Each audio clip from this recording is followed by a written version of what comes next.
Here's the thing. Trademark law does not guarantee you good SEO. Your rank in Google is not promised to you by your having copyright on a term. That's not a thing. What's going on, everybody? I'm Adam Johnson, and this is Cover Band Confidential. You know, it's not every day that the cover band world collides with mainstream news, but this week is the exception. In this one, we're going to be talking about a band out of the UK that got into some hot water with the artist that they are paying tribute to. There's a lot of lessons about things like trademark and fair use in this one, so make sure you are taking notes. Just wanted to remind you, if you are enjoying our content, to like and subscribe. We've got a podcast with over 130 episodes, all geared to help you rock more and suck less.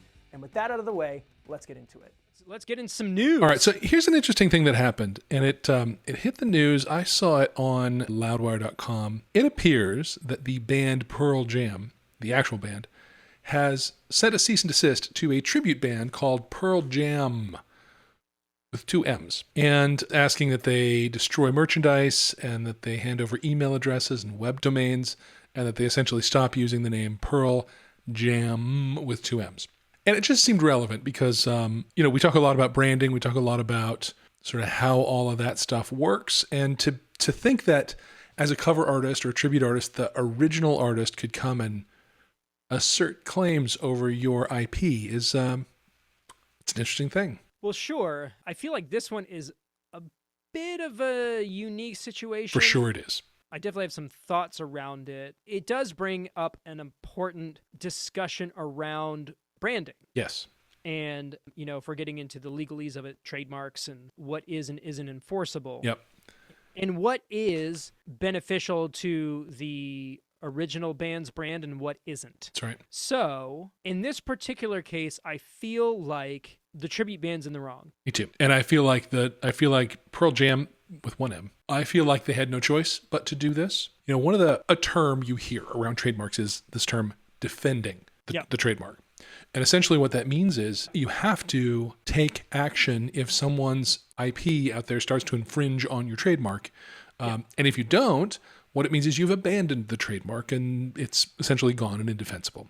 So you have to mount a legal challenge, or, at least nominally in this case, it's a cease and desist letter. It's not like it went to the court or anything, but it's an official legal document. It means business. And you have to do that if you are going to ever be able to be the only Pearl Jam in the world. If you don't do that, you risk losing the name completely, and then somebody could stand up a competing Pearl Jam and be Pearl Jam just as legitimately as you are in the eyes of the law and trademark, probably not any other way. So defending that trademark is important. And I think that the reality is the tribute band was just too close. The name was just too close. And the other thing I would think I would get away with is having merch that's very similar to Pearl Jam's merch. Sure. Right? Logo treatments that's similar and art that's similar. I would have gone as close as I could to the original. Sure. And so surely that's what Pearl Jam, the real band, is pushing back on. And I think they're fully within their rights to do that. And I think as bands that do covers and tributes, we have to just be aware that there is a line you got to walk that's just not so close that you are stealing, IP from the originating group.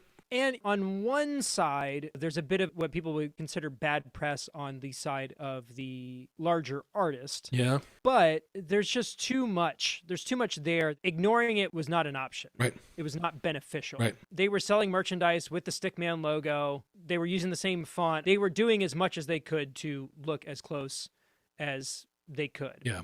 And they released a statement that was like, there's not any way that anybody could confuse the actual band with playing at this particular place. But it doesn't change the fact that they're too close. They're too close. And then they put out this letter that was like, oh, you've broken our hearts. We've loved you. We're huge Pearl Jam fans, and you guys are now jerks. And, it's just generally speaking, if you're going to be in the business of doing music, make sure you keep the business. Yeah. Like, you've broken our hearts is the wrong thing. It's like the wrong response to a business event that doesn't go your way. It's just that's not healthy. And or it's bad PR. Because this letter that they wrote, your actions are out of character and unreasonable, yet our love for the music endures. We sincerely hope that despite confirmation to the contrary, you're blissfully unaware of the actions being taken in your name. It's like this poor downtrodden thief of a tribute band. It's just very manipulative piece of PR, I think. Yeah. So, where they cross the line is the fact that they're using the name. Yeah. It's in the name.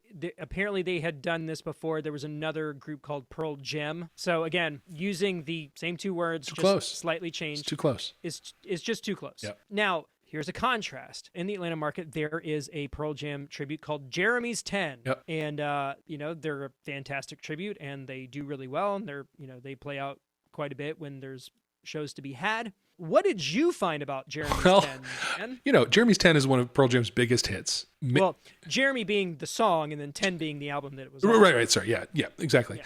If you Google Jeremy 10, what you find is the tribute band. It's like pages and pages in, you find anything about Pearl Jam, the original band.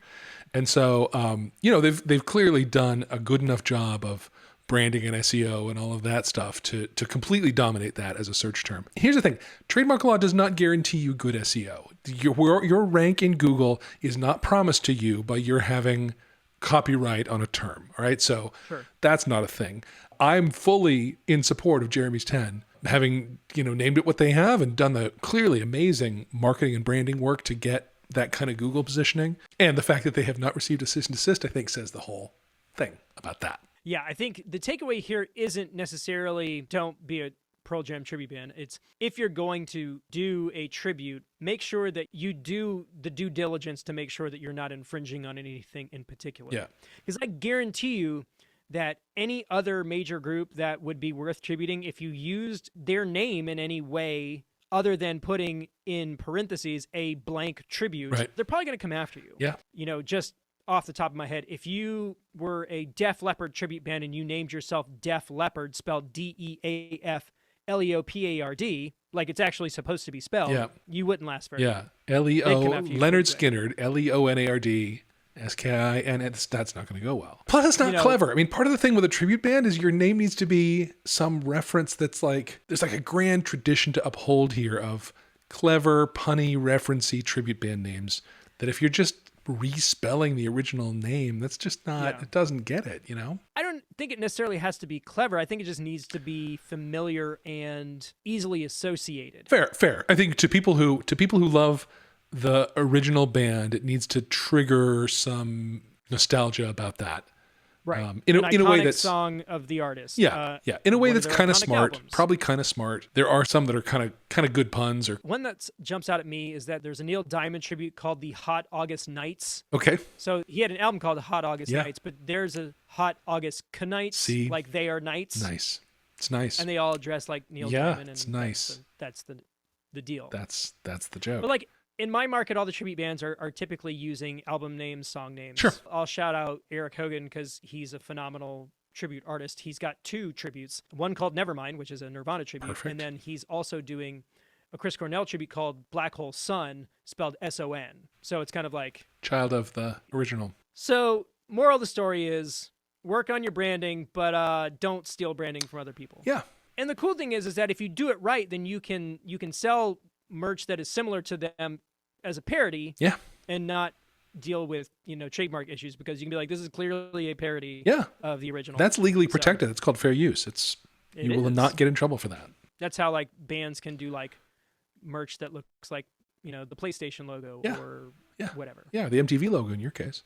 And like all news stories, this one has some late-breaking developments. After we recorded this, Pearl Jam, the tribute, did announce they were in fact changing their name. Here is their official statement. A name doesn't define us. We do what we do out of love and respect for Pearl Jam. We have always been clear that we will yield to Pearl Jam's demands, and equally clear that our disappointment was only ever of the timing and manner in which those demands were made. We are proud to announce our new name, Legal Jam, which we thought would be fitting and under which we will continue to perform the music of Pearl Jam in the most heartfelt and authentic way. We look forward to reconnecting with fans and other tributes who have been so supportive through this, as well as welcoming the new fans who have joined us over the last week, as soon as we are back on the road. Furthermore, Legal Jam bassist Richard Gaia told LouderSong.com that he never objected to the name change at the request of Pearl Jam, but they were surprised at the heavy-handed manner in which the band approached it. This is his statement. Pearl Jam has known about us for years, Gaia said. They've been in touch with us specifically about the 2018 Borderline gig and never before voiced any concerns. But they wait for a global pandemic to get in touch with us, and they do so through aggressive solicitor letters rather than reaching out to us personally. They have recently changed their manager. We don't know if that's relevant, but we have been told on several occasions, we have it in writing, that the band members are aware and have approved this action. So what do you think? Do you think they overstepped their boundaries? Do you think they have a case? Leave a comment below. Again, don't forget to like and subscribe, and we will see you soon.